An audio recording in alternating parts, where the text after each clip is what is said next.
Well, before Animal Rescuers, we visit the House of Horrors. This includes surveillance footage, which, because of its nature, doesn't always give the best picture quality.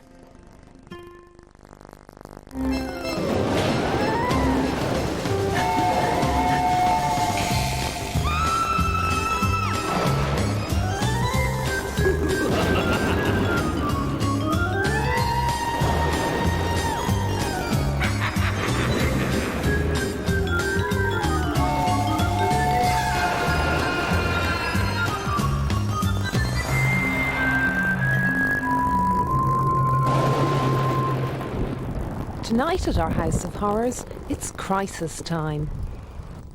Blocked drains, broken boilers, and bust locks. The firms who cash in on everyday household panics are caught in the act. And we track down one of the worst offenders. Mr. Morris, have you nothing to say? It looks like a water tank, but thanks to a dodgy plumber, you could have literally had a bomb on your hands.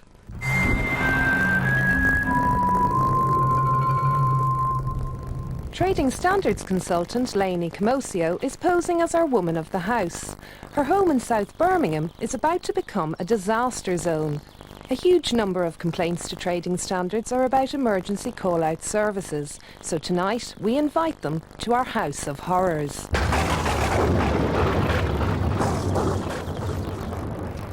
Our first homemade disaster is a blocked drain. We put some muck and unmentionables in place and then ram them home. Our concealed cameras covering all areas will catch the tradesmen who make a drama and a packet out of a crisis. First to call was Paul, sent by Allied Direct Maintenance Limited to sort our dodgy drains. Paul had a long, hard think about our blockage. At last, a bit of action, rods out time. Then, more staring, but 40 minutes in, a result. Well, everything seems to be moving now. Oh, right, okay. But Paul's far from finished. There's more staring to be done. A lot more. Cryptic. But at £35 per half hour, the result's not. A higher bill for us. Writing up the bill becomes a bit of a marathon too. Leonie's getting restless. Paul's not. The damage, £164 for 2 hours work. 10 minutes of that spent writing the bill. Cheers. Okay, bye. I thought it was never going to go. When we contacted them, Allied Direct Maintenance Limited said that Paul was being thorough, but they did offer us a refund for half an hour's work. This is our House of Horrors in Surrey.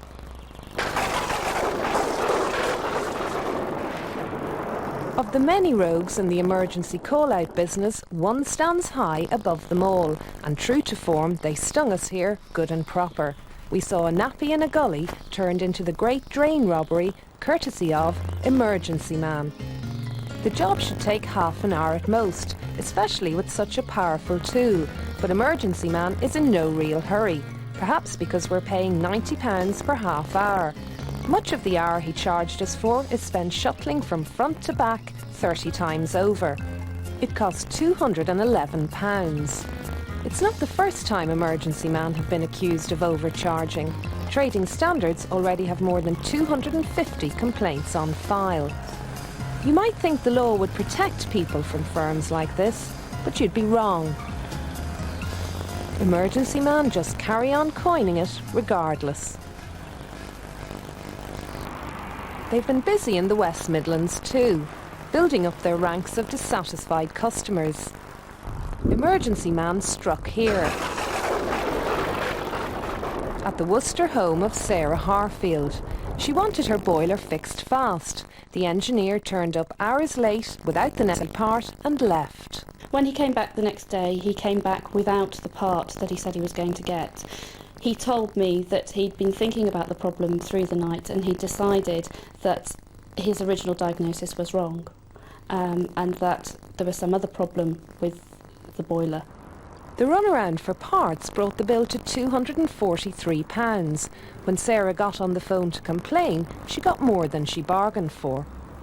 The person at the other end was extremely abusive, very threatening, and actually said that because I'd paid a deposit and used my card and they had my signature, that they would take that amount out of my account anyway. I then said that they couldn't, that was illegal, and he said, well, who's to know? I said I would know, and there was no way that they were going to do that to me. Sarah's bill was reduced to £190, but she's not a satisfied customer. The boiler worked for a few days, and then a few days later we had exactly the same problem again. It wouldn't light. Here's another home struck by emergency man. Meet Steve Howe from Surrey. He called them out to clear his overflowing drains, but they didn't seem to treat it like a real emergency. It was 6:30 we rang emergency man. After 2 or 3 phone calls, it was 10:15 before they arrived. Now, obviously, we were very anxious because it was now dark, it was evening. And then knowing that they were going to charge an extortion amount per half an hour, and they just seemed to be wandering backwards and forwards from the drain to the van, talking to his girlfriend. It was just unbelievable, and I spent all my time looking at my watch. I was worried about the size of the bill. And he was right to be. The bill came to £705. What got me is spent 2 hours allegedly trying to unblock my drains, but just over half an hour, which was sitting in his van, talking to his girlfriend, allegedly writing out an invoice, which he was going to present and attempt to mug me with. Emergency man offered to halve the bill for cash. Steve was having none of it. I refused to pay the bill, and they said, right, I'll see you in court. Fine, I said. Several weeks later, I actually got a court summons telling me I've got to attend court. That did not worry me. They can send as many sums as they like because I'll fight them for the sheer fact that they're trying to take advantage of people like myself and others. And I'll just go to court. It's not a problem. It's not a problem for emergency man either. This unassuming office in South London has seen more than its fair share of dissatisfied customers, hundreds of them. The complaints have landed the owners of emergency man in court. The penalty? They've had to promise to mend their ways. To check whether they have or not, we called their Birmingham branch to our nearby House of Horrors. But first, we need an emergency. I've set one fault on the boiler, and there's also a fault which is a major safety issue, which should be spotted quite quickly by any plumber. Colin put in a dud thermocouple which should take 15 minutes to replace, and then blocked up the air vents. Time for Leonie to call emergency man Birmingham. Hi. Their engineer Alvin arrives 3 hours later. He has a good look. A few minutes later, he gives Leonie his verdict. Yeah, it looks initially as if the thermocouple's burnt out in there. That's the little thing that senses the pile of flame's gone out. Right. So far, so good, Alvin. Unfortunately, that's about as good as Alvin gets. Next, he decides to clear out the boot of his car. Perhaps there's a thermocouple in there somewhere. He searches and searches. 10 minutes later, it's back to the boiler, but with no new part. Still, at least the car boot's tidy. Alvin certainly wants Leonie to think he's working hard. But when it comes to fixing the fault, there's no sign of the thermocouple we know it needs. Alvin just lights it with a match. Before he leaves, Alvin issues us with a warning notice, and then he's away with nearly 60 quid in his pocket. 5 minutes later, the boiler's gone out. Our expert's less than impressed. The gas engineer recognised that there was a fault with the ventilation, but did nothing about it. He found the fault in the boiler and didn't do anything about it. He relit it with a match, and literally 5 minutes after leaving, the boiler had gone out again, leaving the same fault in place. He obviously is not competent. Last year, emergency man's owners were brought to court and made to promise they'd stop ripping customers off, but they're still at it, still charging over the odds for botched work and stretching jobs to bump up the cost. We wanted to confront the men responsible, and they managed to turn that into a marathon too. Have you anything to say, Mr. Morris? Are you proud of the record? Are you proud of the way you treat your customers, Mr. Morris? In part 2, we finally meet the public face of Emergency Man.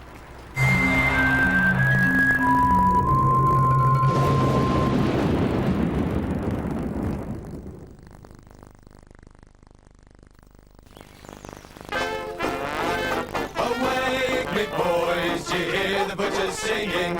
Over the fields and far away, the dinner bell is ringing. Come and get it! Butcher's Tripe. Natural, meaty goodness for all types of dogs. Nothing artificial, just lots of essential vitamins and minerals. Dogs love it. Real tasty meat, so good to eat. That butcher's tripe's our favourite. What a wonderful feeling it is to be as fit as a butcher's.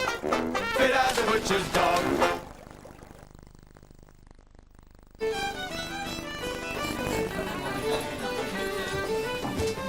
The usual, Jack. And a bit of the unusual as well. The unusual? Aye, that Dubliner cheese from Kerrygold. A mature taste with a hint of sweetness. Where did you come across our fine cheese, Jack? In England. In England? Why, aye, it's everything it's cracked up to be. Ah, the crack. Aye, the cracking taste of Dubliner. A great cheese from Kerrygold.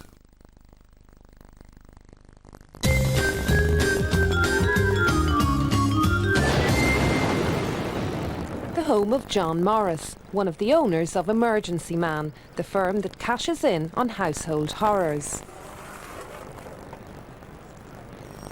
The Bentley's in the drive, but no sign of Mr. Morris. So it's back to headquarters to try and flush him out. Hello? Hello, is Mr. Morris there, please? I'm afraid he isn't. Is Mr. Ashby there, the other owner? He isn't. Who is it, please? It's Fiona Goff from Granada Television. Can you tell me where Mr. Morris is, please? I can't. Why not? What do you mean, why not? Because I don't know where he is, that's why not. Well, he was here earlier. We'd like to ask him some questions about dissatisfied customers and making a killing out of a crisis hundreds of times over. Right, you have to make an appointment with him. When can I make an appointment with him? I really don't know, madam. Finally, after spending most of the day trying to get an answer from the emergency men, we were met by their very own spin doctor, Mr. Legg, with a statement. Emergency Man does not wish to make any comment about the matters raised in correspondence at this stage. However, they are being treated very seriously and inquiries are being made. A statement will be released in due course. Why won't you answer our questions? We will be responding in writing. Hundreds of people have complained about the services offered by this company. Hundreds of complaints all over the country, in the South East and the West Midlands. Why won't you answer our questions? Why won't Mr. Morris answer our questions? They will be dealt with in writing. When will they be dealt with? But as soon as we've completed our inquiries about the matters you've raised in your letters. Well, you made it clear that you didn't want to be interviewed. You've made it clear that you won't answer the questions. When are these matters going to be dealt with? There are hundreds of dissatisfied customers, Mr. Legg. They'll be dealt with in due course. We have spoken to people whose complaints have not been dealt with properly, and yet the law is used by Emergency Man if customers stand up to you and say we're not going to pay exorbitant bills. They are dragged through the courts. That is the case, isn't it, Mr. Legg? That's not correct at all. That is the case, Mr. Legg. No. You've had the statement. Okay, thank you. Won't Mr. Morris come out and answer some questions? He owns the company. He's the one making money from it. Where's Mr. Morris? Where's Mr. Ashby? They run the show. Where are they? They're lying decidedly low, but don't forget this name, the one to avoid if you're in a fix. Meanwhile, back in Birmingham, we've concocted another crisis. Lainey's locked out of our house of horrors with nothing but her mobile phone and the number for emergency locksmiths. We get not one, but two guys from Absolute Maintenance. Perhaps they'll do it in double quick time. Then again, perhaps not. They drill, and then drill some more. Come on, lads, it's hardly Fort Knox. Finally, it's open sesame. Phew, now it's just a case of getting the new lot and we can wave them on their way. Wrong. Although their boss rang to check which type of lock Leonie needed, the boys will have to go out shopping. They don't have one on them. A bit much to ask for, I suppose. Locksmiths who carry locks. Never mind, they can pick one up just down the road. Oh right, okay. Is that far or? No, we've just got into Redditch. Into Redditch. All right, okay. All right then. Thank you. Okay. The minutes tick by. More minutes tick by. This lock sure is proving elusive.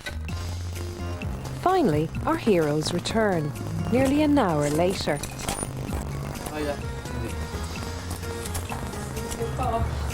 No, we're just going to Redditch. We had to go to a couple of places. It's a slightly awkward size. Is it an unusual one? Yeah, it's different than normal ones. Wrong again. It's a bog standard Yale lock. Still, never mind. Now they can finally get down to the job. With the keyhole surgery complete, our dynamic duo at last get the new lock in place. Just about.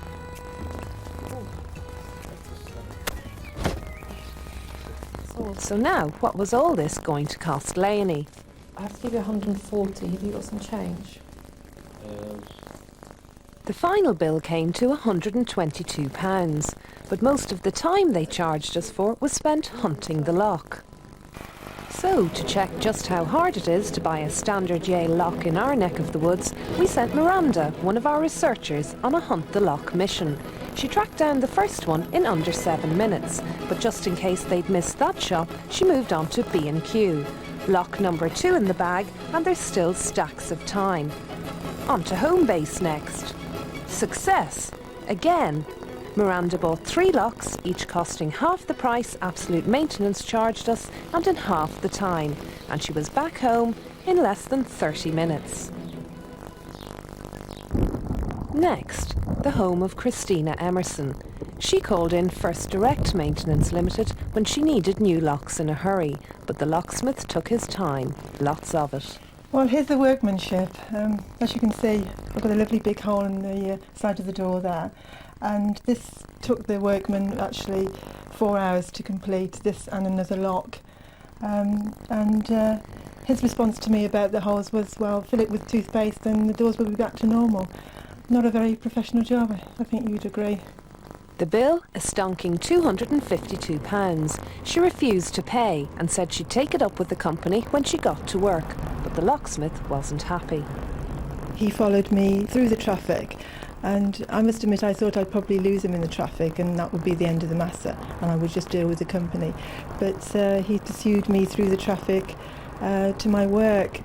I felt extremely intimidated, and in fact felt nervous for quite a few days after, which, when you consider that I've employed this company to improve my security, and actually I'm feeling quite intimidated and anxious.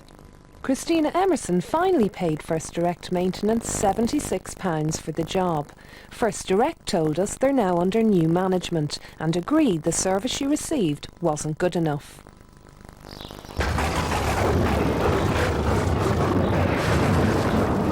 And now the Worcestershire home left as a disaster zone by the plumber who came to fix the heating and hot water. First appliance to suffer at the hands of Lee the plumber was behind the curtain. Well, this is how Lee has left my shower.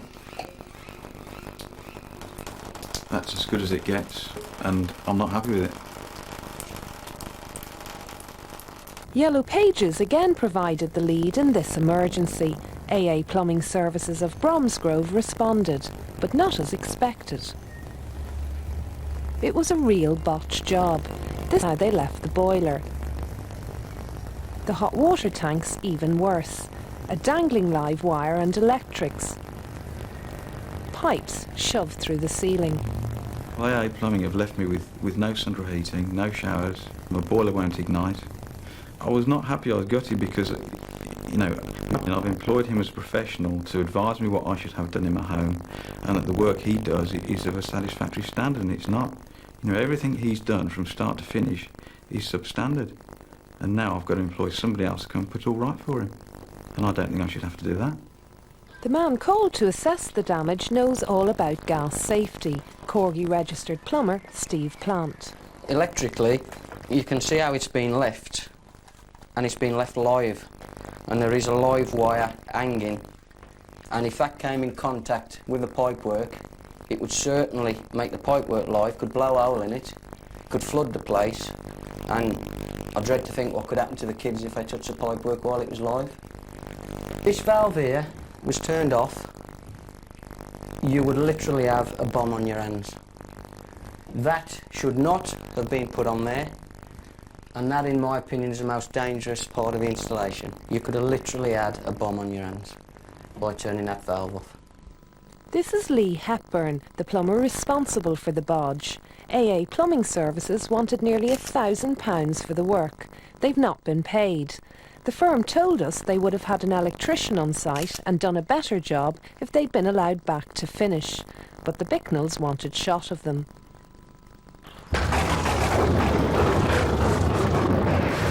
Finally to our house of horrors in Surrey, where we've problems with our boiler too. Meet Tony and Sean, dispatched by 00001A AA Assistance Limited. We've blown our chance of having heating and hot water by blowing a fuse in the boiler's plug. A tiny fault, but enough to keep Tony and Sean busy for hours, or so they tell Oliver, our man of the house. So how long do you think it'll take? Sean? Sorry to bother you guys. Yeah. 3 to 4 hours, somewhere around there approximately. By the time we drained it all down and flushed it out. Really? As Oliver set off for a much-needed trip to the bank, the dedicated duo set to work. But not for long. Tony and Sean went AWOL. In our makeshift studio in the garage, we frantically scanned every camera. Nothing. 7 minutes ticked by. Then, loud thuds from the back garden gave the game away. Fantasy plumbing, real football. £58 an hour, it's not quite Premier League wages, but it's not bad. Game over, and it's time to return to work, of a kind.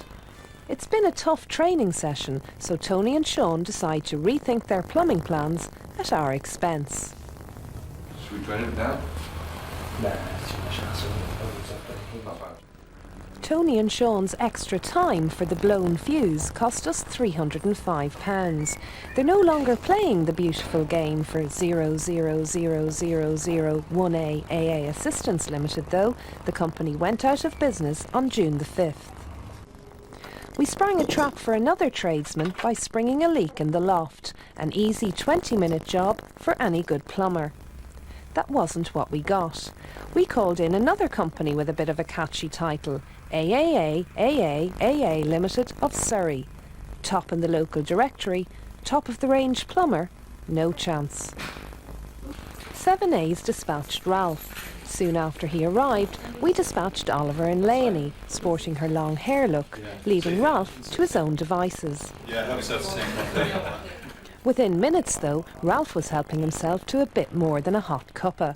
He's heading for the front room. Notice he's empty-handed. First, he has a good rummage round. Ralph finally emerges, having helped himself to a going-away present before he'd even started work. It may only have been a sealant gun, but it was ours. And now, it's Ralph's. With his raiding mission complete, Ralph finally turns his attention to some serious plumbing. Seriously bad plumbing. Ralph, for reasons known only to himself, decides to remove the fully functioning central heating water tank. In it, black sludge and filth from the radiators.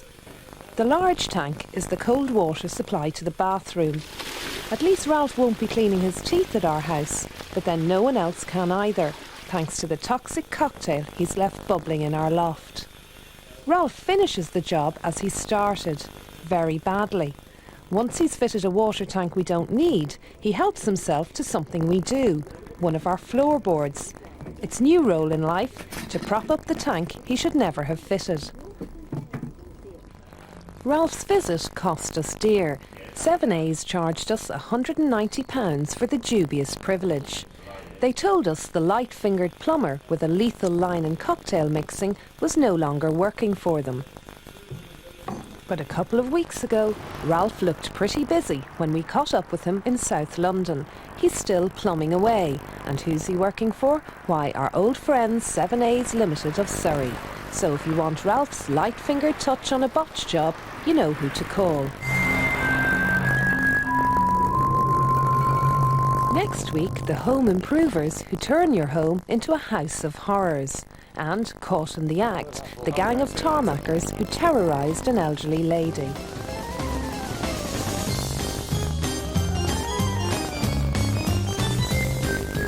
We reveal those rogue tradesmen in our next visit to the House of Horrors, which is next Monday at 8 o'clock.